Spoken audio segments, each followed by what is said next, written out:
Hey, everybody. Welcome to the Daily Objective. And we want to talk about the end of days that is upon us, according to quite a few Americans. What do you all think about this? Send over a super chat and remember to leave a like and hit that join button to become a member. I am here with a guy who I personally think could probably take on the devil herself and save the world single-handedly, like Arnold Schwarzenegger in his critically acclaimed film, End of Days. It's Jonathan Hoenig. Great to be with you, Rucka. It's a really interesting story, and it comes to us from recent research over at Pew. Here's the headline: 4 in 10 Americans, 4 in 10 U.S. adults believe that humanity is living in end times.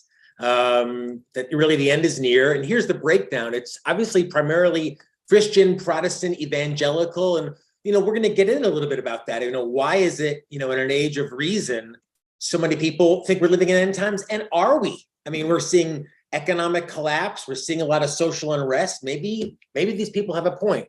We're going to discuss it. We want our super chatters as well. Yeah. So I'm wondering, what do all the surveyed people mean when they say we're upon the end is nigh, the end is upon us? If I use the word nigh correctly, I don't know. But what does that mean? Economic collapse is around the corner, nuclear war? Or are they saying literally the Antichrist is about to show up and start marking our foreheads? So I don't really know what. It's described in the Pew study as the destruction of the world as we know it. The quote, end times. Mm-hmm. So I'm surprised that the atheists are so underrepresented in this poll, if I'm reading this correctly, because I would think a lot of atheists or people who consider themselves atheists but have drank another type of Kool-Aid, they think, environmental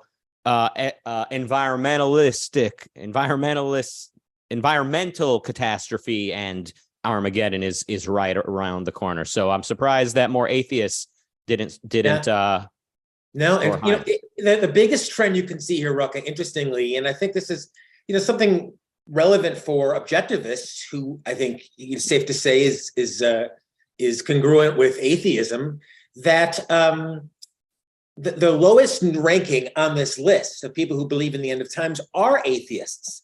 So my hope is that maybe that reflects a little bit of a dose of reason. The highest, it's like the more mystical you are, the more religious you are, the more you believe that the end of times is near.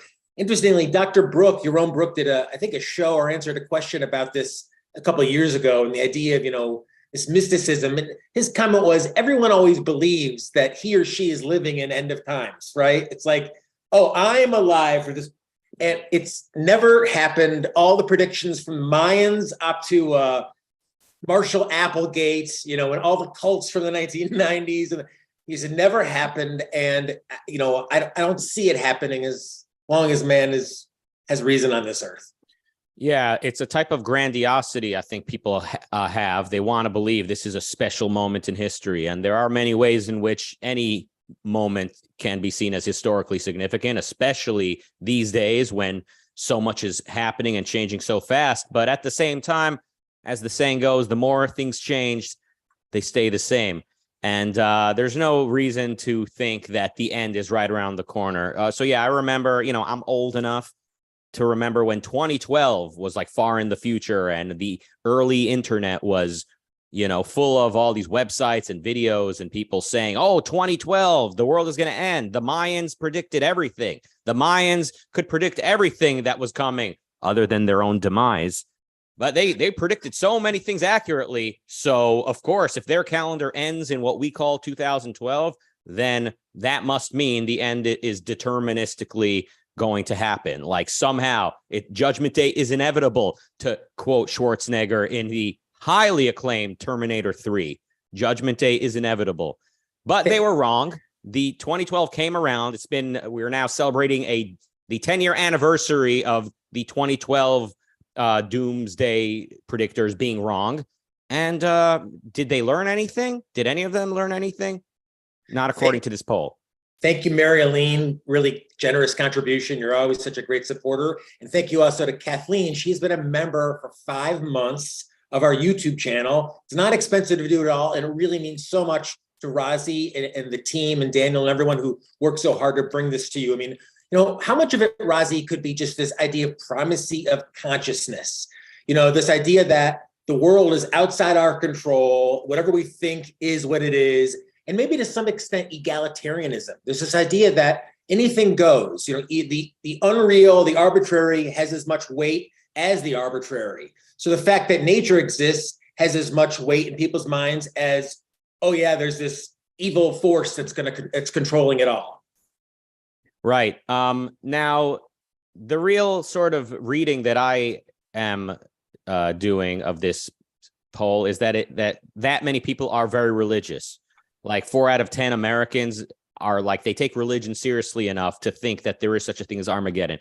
Again, assuming that I'm reading this correctly, that, that the way these people were polled was completely accurate and objective. I know Pew is maybe a fairly reputable pollster. They don't fudge the data, maybe like others. I don't, or maybe I'm wrong, but if that many people take religion very seriously, then we are living in sort of a dark age, in a sense. Like the catastrophe could be around the corner, but it's like a self-fulfilling prophecy, pardon the phrase, because the types of people who take these prophecies seriously and think that the devil is real and is coming down for us, they're going to act that way, they're going to vote that way, and they're going to delegitimize liberty, because all too often religious nutcases are who people affiliate with liberty and capitalism, and they'll therefore vote against capitalism.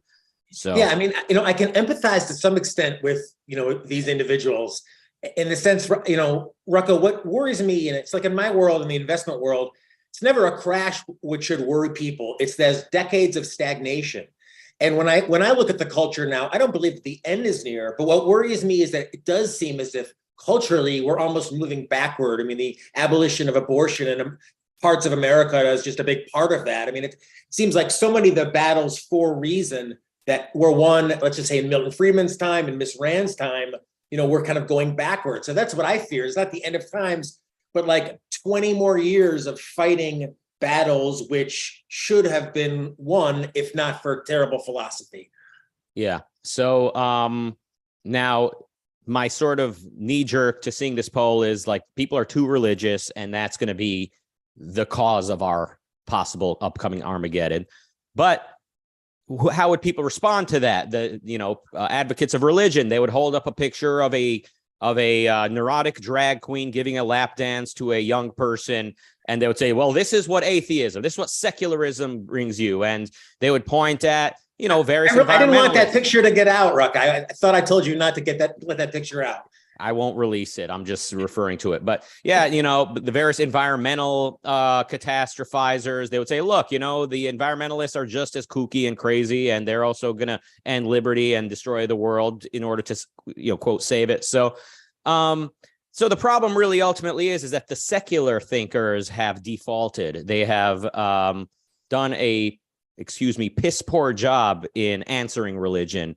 And that is the failure of the Enlightenment, the failure of the Enlightenment project, well-meaning as it may have been.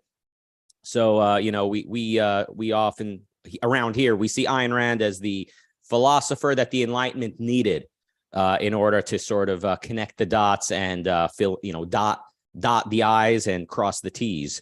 You know what I'm saying? What about, too, the idea that, there is economic distress now? You're feeling it. Everyone's feeling it. This idea of inflation, which is really frightening because it's an economic event that affects all of us almost silently. Miss Rand wrote about inflation. So I have to imagine, too, that the idea that people see their savings, their effort kind of evaporating before their eyes, in good times, it seems like you're less likely to, see the end. But maybe I'm projecting that, but it does seem as if that's got to be part of why more and more people, it's a time of real economic distress right now globally.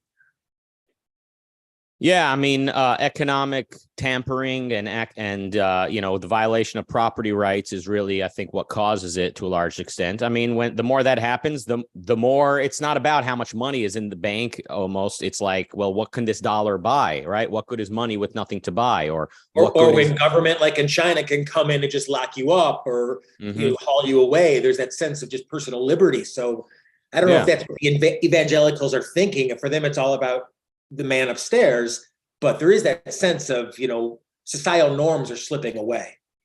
Yeah, an argument people make against capitalism is they say, oh, well, if we have complete laissez-faire, then the capitalists will charge us $1 million for a loaf of bread. But ironically enough, it's the tampering with property, tampering with the economy by government that makes it so a loaf of bread costs $1 million. There's your clippable moment, folks. There it is. Well, it is ironic. And I think you said something too, Rucka. I think we'll go back to really briefly this idea of the I don't know if it's narcissism to think that you are living in the end of times. There's something about that. Is it that we think, we maybe selfishly think my life is special, so whatever this huge thing is going to happen? And what exactly is that thing? I mean, I always thought in hindsight that the Cuban Missile Crisis, the story, people know the story, that was like the most alarming things could ever get. But then during the Cold War, I thought, well, this is here, the end is here. And, we always think as if, this is it, but it never is. And it never will be. Yeah, I mean, the end could come about if people really become irrational and really get very violent and use the technologies developed by more rational ancestors to destroy everything. But I think a large reason why people catastrophize this way is that there's just so much they don't understand about life and about the world, right? Because like I said, the philosophers have defaulted, particularly the non-religious thinkers have defaulted in offering a coherent alternative to religion, a rational. Is it like it's easy for people to say, I'll just default to Jesus has it or God has it. It's their plan. Yeah, I think that's a large degree why people turn to religion and have been sort of returning to religion more in recent decades than maybe they had earlier in the past century. But yeah, beyond that, it's even if you accept Jesus, let's say you say, okay, religion is kind of where I get my meaning from, and it kind of answers some of the deeper questions. But other than that, I'm going to be rational and sort of Aristotelian, so to speak. Even then, it's like it's so hard to navigate and to make sense of things because you're sort of blending mysticism with reason. And there's just so much about the methodology you need in order to figure out what's true that's unclear. And you're being hammered with so much BS. People are throwing all these allegations around, and the very news and political think tanks have devolved into tribal gangs in a way. Like they're just like where you stand on the vaccine, betrays, it gives away what tribe you're part of, or what you think about. What's another hot button issue like BLM? And I know BLM, the organization, we could say is objectively, corrupt, but is there a reason to say that, blacks are being disproportionately affected by racism and police, and this needs to be addressed? Where you stand in answer to that question often sort of gives away which political side of the aisle you're on, when really these things should be approached with reason and with thoughtful, method. The takeaway from the poll, and the idea is they survey people, they say, do you believe we're living in end times? And 4 in 10 Americans, with a majority of religious, particularly Black evangelicals, believe that in fact we are living in end of times. And it just makes me think of Miss Rand's comment about religion. I believe she said that religion is a primitive philosophy. People need some meaning. They're searching. They need something to hold on to, some meaning in their life to hold on to. And maybe to your point, Rucka, it's like the secularists have defaulted in providing that meaning. So people just revert, backwards. It's almost like we're going back to cave drawings. We're reverting back to religion instead of moving a philosophy forward. And maybe that's on our shoulder as objectivists. It's not our duty, but we have those answers, and people need to start opening up their ears. That's why people need to support what we're doing here with the Ayn Rand Center UK. Yeah, and if you want to make the world a better place, follow Michael Jackson's advice and look in the mirror, and even before proselytizing, ask am I living the best life I can? So understanding the depth of philosophy and working towards a good life is the most important thing anyone could do to make the world a better place. Because if because it's the right thing to do for yourself. And beyond that, if you do hope to change the world, nobody wants to hear the message from somebody who looks ridiculous and incoherent. You really want to, be somebody presentable and, kind of normal in the sense that you don't look out of your mind. Got a super chat here or two. Should I jump Please. over there? Kathleen with £5 says, I forget sometimes how much mysticism is still so dominant out here these days. The future still needs to be fought for, folks. And Marilyn with $1.99 says, despite everything, I live in pretty good times. And Allie with $1.99 says, the FTC likes to fudge things up too towards cap. Do you know what those words mean? Because I was a little mystified by that as well. But Allie's a great supporter. She's a friend on Twitter as well. She's a great part of the philosophy posse, and we're all part of that, Rucka. And it's we're searching for that meaning. And I think to your point too, it's philosophy is not about like gotcha with other people or proving yourself right. It's just about living a better life. And I know, I grew up with a little bit of religion, and although it was a little bit of a wink, nod, but Ben Baer, there's so many well-known objectivists that started with religion. But I think it's safe to say whose lives are so much better now that they've kind of cast that yoke aside. So the fact, as one of our super chatters said, that so many people still live with the unearned guilt of religion and the pessimism. And how can you live now if you think the end of times are near? What's the incentive to live if you think that? So it's almost like a crutch not to live, to think, well, it's all going away anyway. Why even bother? Yeah, absolutely. Mysticism is bad for you. And, so my upbringing was Jewish like yours, but you had like the cool kind, the less demanding, more like, earthly type of religion. But maybe you guys made up for the lack of mysticism with a double dosage of altruism, which ultimately might more be like a double dosage of carbohydrates in my example.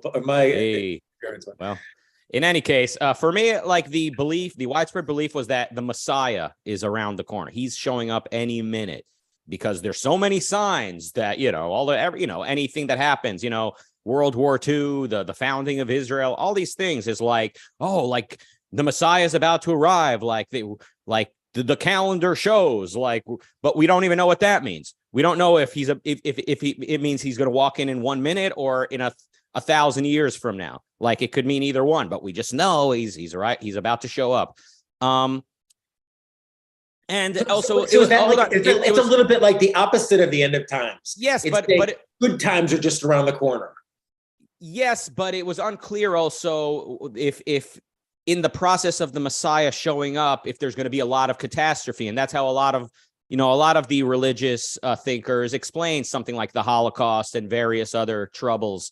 Kind of like, well, this is a sign that God is about to finally redeem the Jews, is that all this horrible stuff is happening. So it's also unclear if the Messiah is right around the corner. Who knows how many more terrible things are about to happen. So in a sense, it's also sort of a doomsday prediction, but then that there's something good at the other end of that. Although when the Messiah arrives, there's a good chance he's only going to redeem the Jews who behaved themselves, who followed the commandments. And so in that case, anyone who, like me, wants to live a cool and fun life and a pleasureful life, void of duty, is probably also looking at the end of days and an eternity of damnation. So it's like, ultimately, mysticism basically spells out death and destruction. Mysticism, even if you dress it up with fuzzy bubblegum promises of Easter bunnies and Santa Claus, sooner or later, if you harbor mysticism, we're all going to hell. Yeah, and your point, Rucka, too, of not engaging in mysticism. The alternative is not hedonism. That's not the alternative to a pious, quote, religious life. Is a life of just hedonism, and that's always what presented. And it's like when I would start to talk about, I guess, politically individual rights, morally individualism, rational selfishness. But it's, as you said, mysticism is really death. It's really it's an awful way to live. If all of your life is spent towards apologizing to God, doing his commandments, are you really living for yourself? And the fact that 4 in 10 Americans live with this fear that the end of times is near, what a terrible yoke around their shoulders.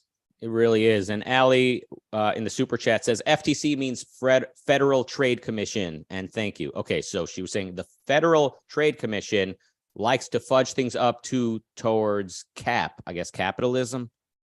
So the FTC likes to sort of make it look like capitalism has failed and is causing us problems.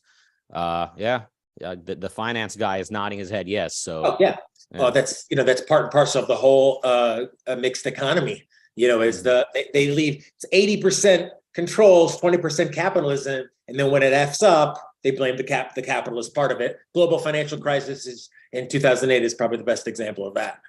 Yeah, absolutely. So, okay, the takeaway today is it's these people believe in gloom and they believe in impending destruction. We are then gloomed by that fact. We see them and we are our spirits are sinking because of the fact that these people believe that, and that's depressing.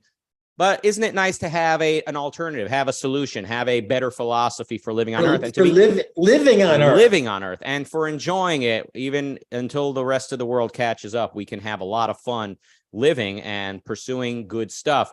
Before we wrap it up, Chandler, who was raised Jehovah's Witness, says, I was taught that the Holocaust happened because Satan finally got to get back at the Jews. Wow.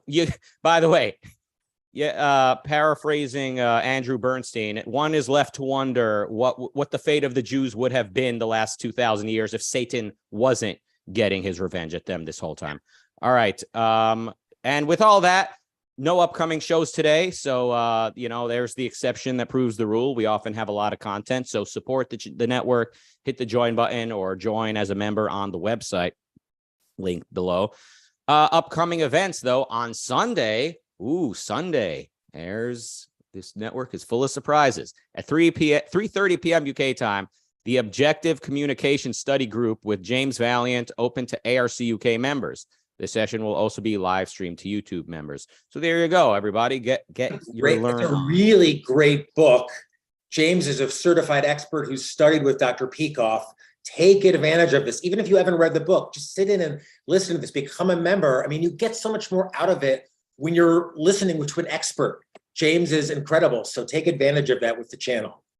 And speaking of the channel, Zach Cauble has joined as a member. Welcome to the channel, Zach. And we appreciate your support. And the world appreciates your support. All right. Thank you all for joining us today. Thank you, Jonathan. See you back next week for the Daily Objective. And goodbye.